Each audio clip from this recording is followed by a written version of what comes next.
Reading Rainbow is made possible by grants from the Corporation for Public Broadcasting, this station and other public television stations, the Mary Reynolds Babcock Foundation, and B. Dalton, bookseller, who urges children and parents everywhere to follow the Reading Rainbow. B. Dalton is committed to literacy and hopes that in your house, reading is a family affair.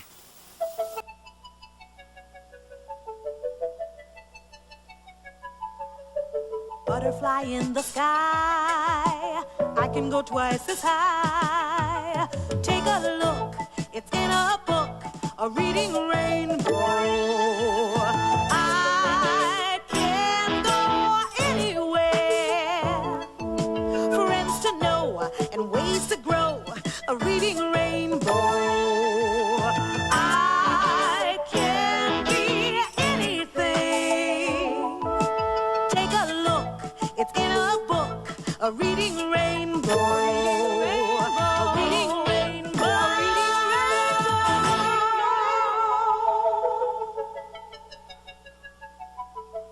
Ayala opele havai ea ti ha amaila motele Ayala opele havai ea ti ha amaila motele Mayana ea, Zenumia Elaya Puna ea. Mayana ea, Zenumia Elaya Puna ea. Kameana Niga ea. Aloha. Welcome to Hawaii Volcanoes National Park. And boy, have we got a show for you. I am standing near the top of Kilauea, the world's most active volcano. And as you can see behind me, she is really erupting. This is truly a rare, once-in-a-lifetime opportunity to be able to experience nature at her most gloriously powerful.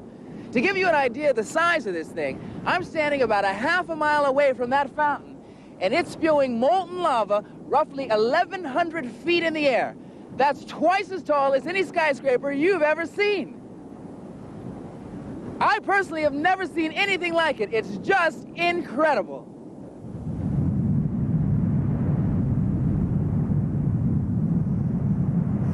Lava is really hot, melted rock that's pumped up 40 miles through tunnels inside the earth.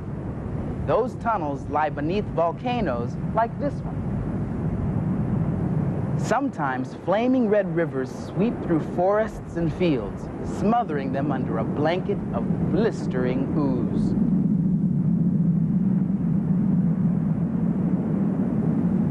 The lava is so hot, it turns anything it touches to fire. And watch how fast it moves.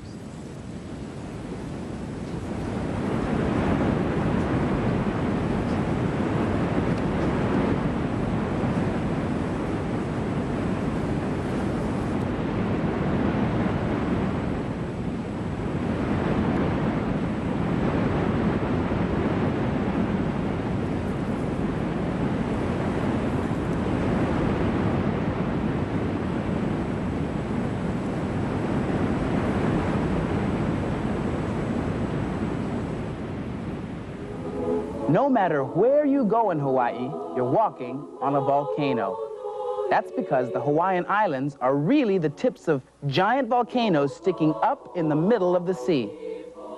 All this beauty, the spiked cliffs, gouged out canyons, rivers and waterfalls, snow-cone mountains, and black sand beaches is here because of volcanoes. Most of Hawaii's volcanoes are inactive, but Mauna Loa and Kilauea are still very much alive. Even when they're not erupting, they let you know they're cooking. The earth is so hot that when it rains, the water seeps through cracks and boils into steam. Then, when it's ready, the volcano erupts. This is what Kilauea looked like yesterday, getting ready to blow. The lava is just beginning to leap out of the cone. You know, volcanoes aren't born very often. but one was born about 45 years ago in the country of Mexico.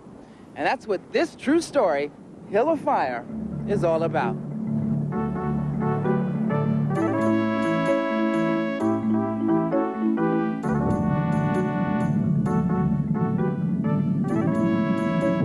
Hill of Fire by Thomas P. Lewis. Pictures by Joan Sandon.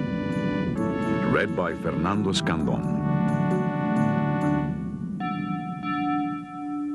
Once there was a farmer who lived in Mexico.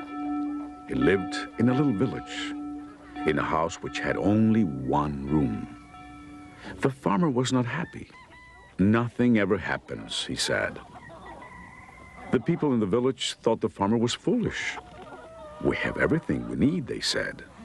We have a school, and a market, and a church with an old bell that rings on Sundays. Our village is the best there is. But nothing ever happens, said the farmer. Every morning for breakfast, he ate 2 flat cakes of ground corn. His wife had made them the night before. He put honey over the cakes and drank cinnamon tea from a clay mug. Nothing ever happens, he said. It was still dark and the farmer got ready to leave for the field. His son Pablo was still asleep. Perhaps today, said his wife, something will happen. No, said the farmer, nothing will. Late in the morning, when the sun was high, Pablo came to the field. Pablo, said the farmer, why are you not in school? There is no school today, Papa, said Pablo. I have come to help you plow.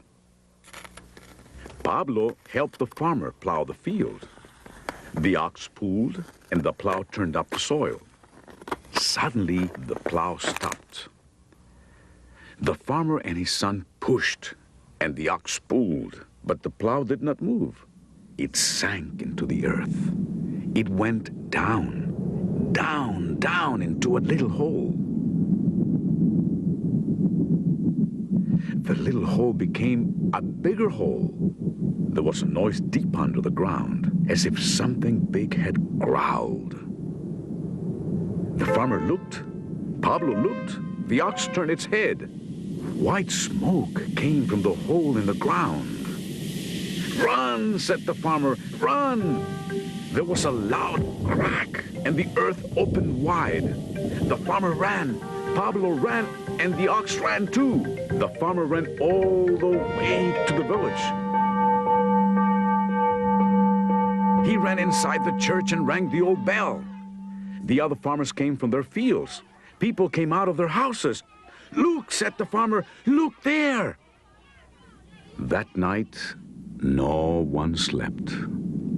Everyone watched the fire in the sky. It came from where the farmer's field had been. There was a loud boom, and another, and another. Pieces of burning stone flew in the air. The earth was coughing. Every time it coughed, the hill of fire grew bigger.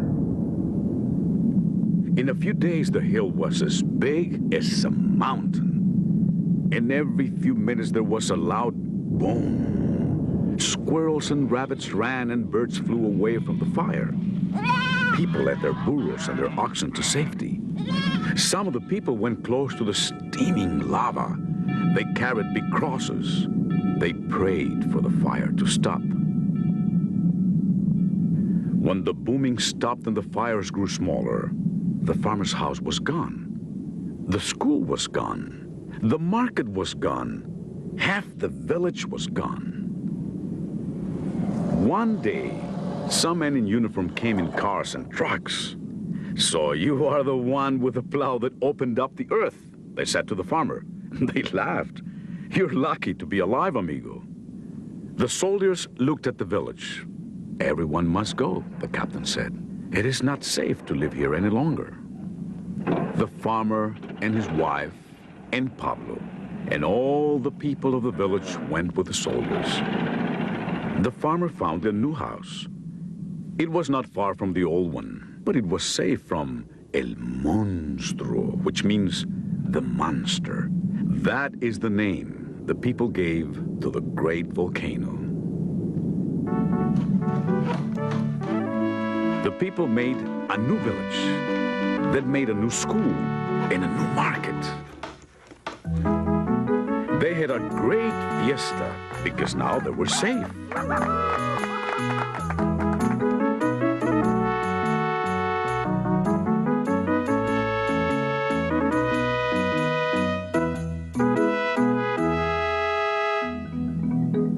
Now the farmer had a new field. Every morning he woke up early. It was still dark, and El Monstruo glowed in the sky. Sometimes Pablo brought the children of the village to see the farmer. From the field, they could see the volcano smoking, like an old man smoking his pipe. "Can you make another hill of fire?" the children said. "No, my friends, no, no," said the farmer. He laughed. "One hill of fire is enough for me."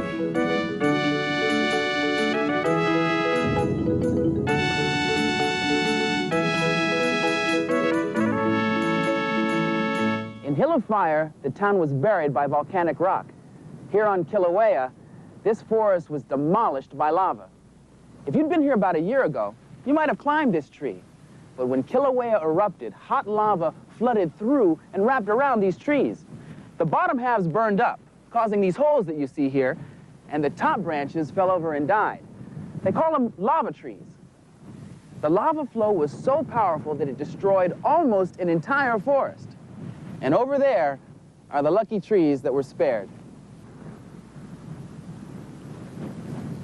Nowadays, scientists who study volcanoes, volcanologists, use sophisticated tools to try to predict eruptions. Instruments like this seismometer measure the forces inside of the Earth, a place no one has ever seen. If you were to look at this planet from outer space, you'd never guess what was underneath. But if you could somehow crack it open, this is what you'd see. Inside the Earth is rock, which is divided into the core, the mantle, and the crust. Under volcanoes, forces in the Earth heat the rock until it melts. Melted rock is called magma. The magma rises into chambers about a mile beneath the surface of the Earth. When they fill up, magma forces its way up through the volcano until the volcano explodes. The magma, or lava, pours out. It runs down the mountain, coating its slopes with new layers of rock. When the eruption is over, the magma sinks back into the chambers again. In time, wind, rain, and sun break down the new blanket of rock, turning it into fertile, life-giving soil. Trees, and plants, and animals return to live there. There are 600 active volcanoes in the world today, but only 3 are in Hawaii. The rest are scattered all over the Earth.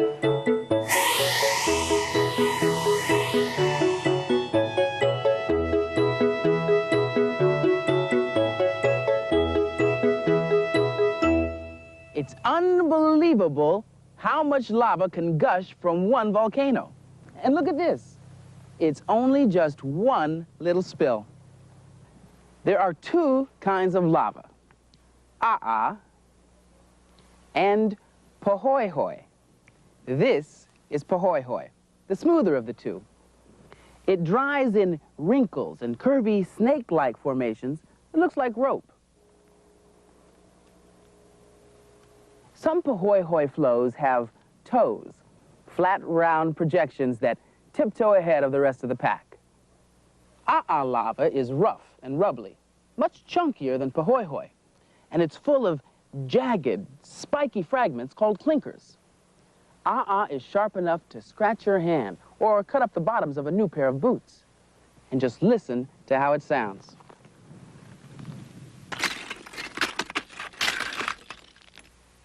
Sounds really neat, doesn't it? And look at this over here. These golden threads are called Pele's hair. They're named after the Hawaiian goddess of fire. They're fragments of lava that the wind has stretched out and cooled in the air.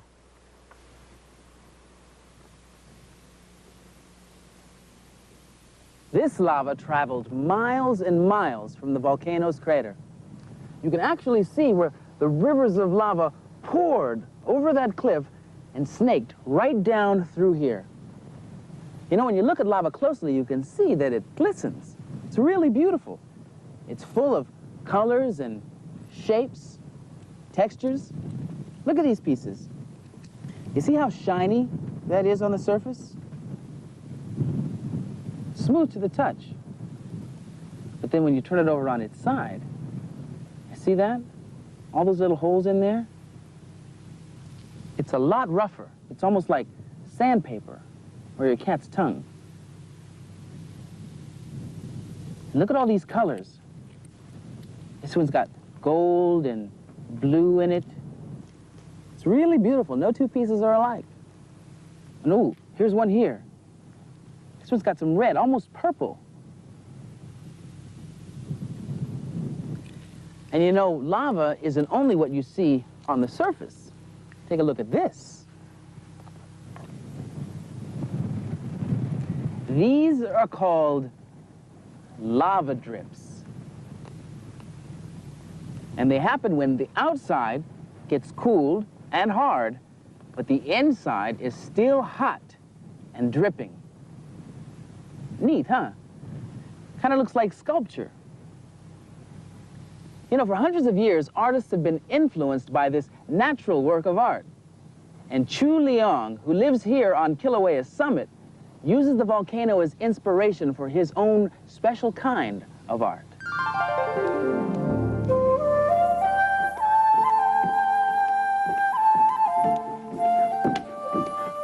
Living on the summit of Kilauea is quite an inspiration to my work. One views lava rocks, the colors of the rocks, the formations, the textures, the surfaces. And living in the forest, one senses the quality of the forest and tries to transfer it to the work.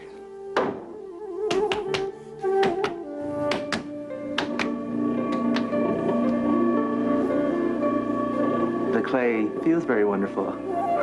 It's hard to describe how it really feels. It's like touching the earth.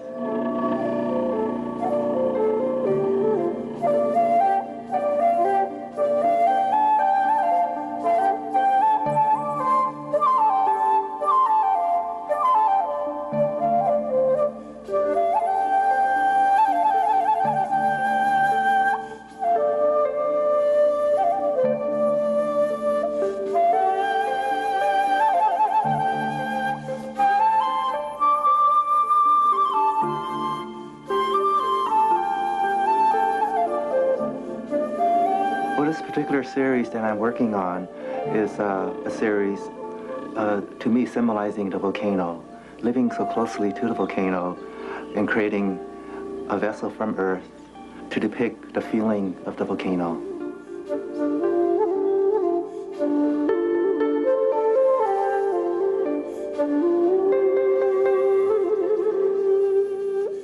For the opening of the volcano is irregular and not symmetrical. So I tend to reflect that in the opening of my vessels, whereas the rest of the piece is quite perfect. And to contrast that perfection, I create a slight imperfection, so then the piece would feel more balanced.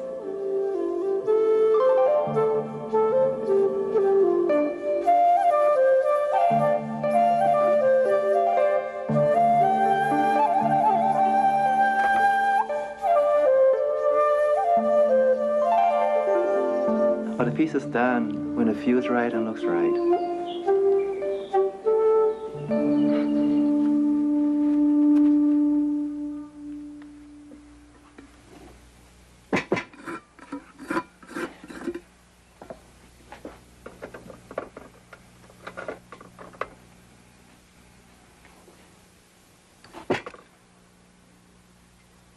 The glazing is it's a process where one views the naked vessel and almost asks what it wants to wear. All my glazes come from the earth. They're all earth minerals that are combined in different proportions to give different textures and surfaces and colors.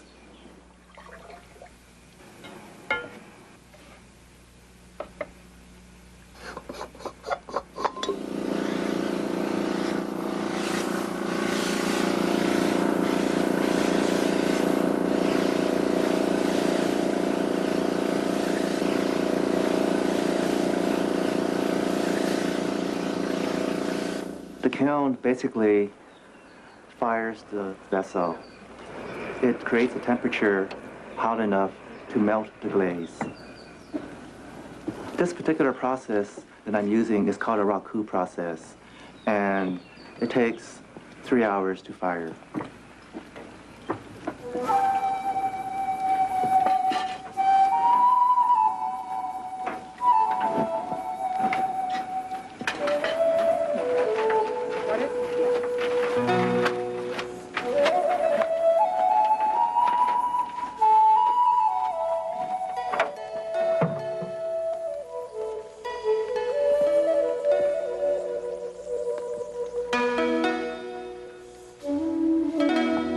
When the volcano is erupting, there is a constant roar in the background. And this roar is just awesome and powerful. And as I'm working, I feel this power coming through me. I feel myself getting stronger. The most important thing when we're working with anything is to really find enjoyment in it and to be able to express ourselves through whatever it is that we enjoy and to perfect it and refine it to a point where it can express ourselves and our environment and the planet that we live on.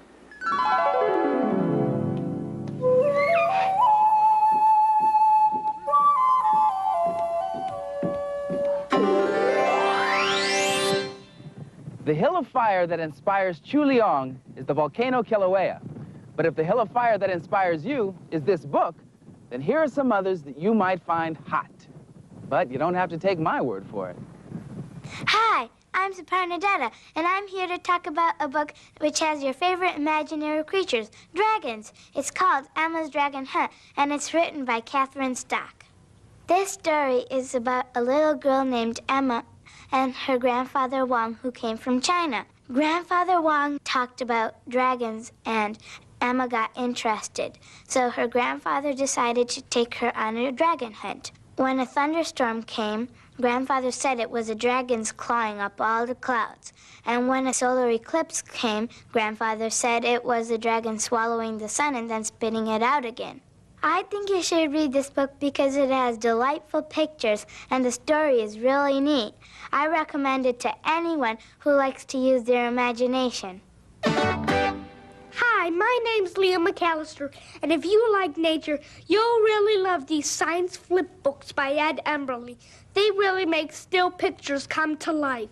I like these books because you can really see how animals are growing and flowers are changing. My favorite flip book was the one about the butterfly, because you can see the butterfly flying away and the caterpillar crawling and turning into a chrysalis. I like the science flip book so much that I made my own.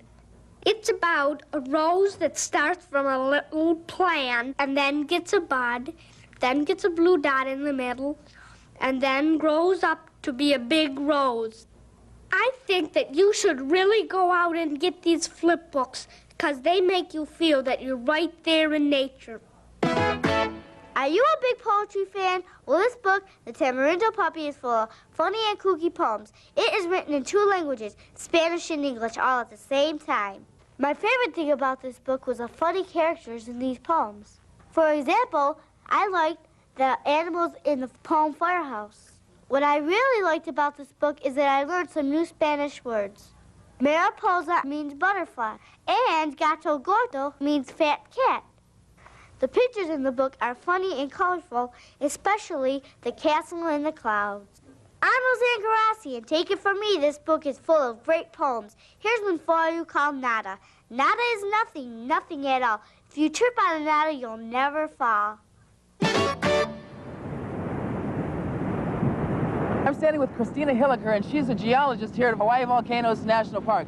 Christina, can you tell us a little bit about about the activity that's going on behind us? Well, you're seeing the 31st phase of the continuing eruption on Kilauea's East Rift Zone. It's been going on since January of 1983. And this particular eruption has gone on about how many hours? Since about 7:30 this morning, so about 11 hours now. What is it that the geologists are doing here? Well, we're observing and trying to learn as much as we can about how the volcano works. And one good reason for that is to be able to predict the eruptions and help get people out of the way and let people know where it's safe to be, where it's safe to build their houses and so forth. Christina, why is the ground here so warm? Well, this whole area, there's magma not too far beneath us. Right beneath our feet. That's right, this whole area. And this hill that we're standing on is a vent from an earlier eruption in this series. So this hill about a year and a half ago looked just like that. Have you ever been scared at a volcano? Oh yeah. Yeah? But here these are pretty safe volcanoes, safe eruptions. Right. And we pretty much know what's going to happen and can get out of the way. Thanks, Christina. There's only one thing more spectacular than a volcano's ability to destroy, and that's its power to create. Volcanic eruptions like this one keep the flow of life going, for from the fires of the earth come the very stuff of which life is made. We'll see you next time.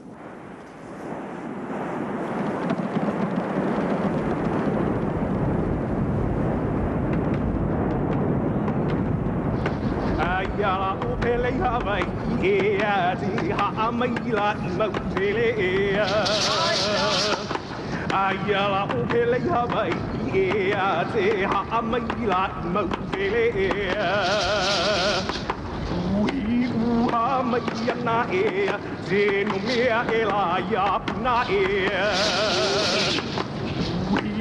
Uha maiana ea, zenu mea ela ya puna ea. Ka mea na nika I pali ea, zenu eloa ela I na pali ea. Ka mea na nika I pali ea, zenu eloa ela I na pali ea. Aya te pale na I mauri ea, ai na uka ula au ea. Aya te pale na I mauri ea, ai na uka ula au ea. Ea na kwaila ia ea, na alegria e tani ea. Ea na kwaila ia ea, na alegria. Today's Reading Rainbow books are Hill of Fire by Thomas P. Lewis, pictures by Joan Sandin, published by Harper and Row. Emma's Dragon Hunt by Catherine Stock, published by Lothrop, Lee, and Shepherd Books. Ed Emberley's Science Flip Books, published by Little, Brown, and Company. The Tamarindo Puppy and Other Poems by Charlotte Pomerantz, pictures by Byron Barton, published by Green Willow Books. Reading Rainbow is made possible by grants from B. Dalton Bookseller, who urges children and parents everywhere to follow the Reading Rainbow. B. Dalton is committed to literacy and hopes that in your house, reading is a family affair. The Corporation for Public Broadcasting, this station and other public television stations, and the Mary Reynolds Babcock Foundation.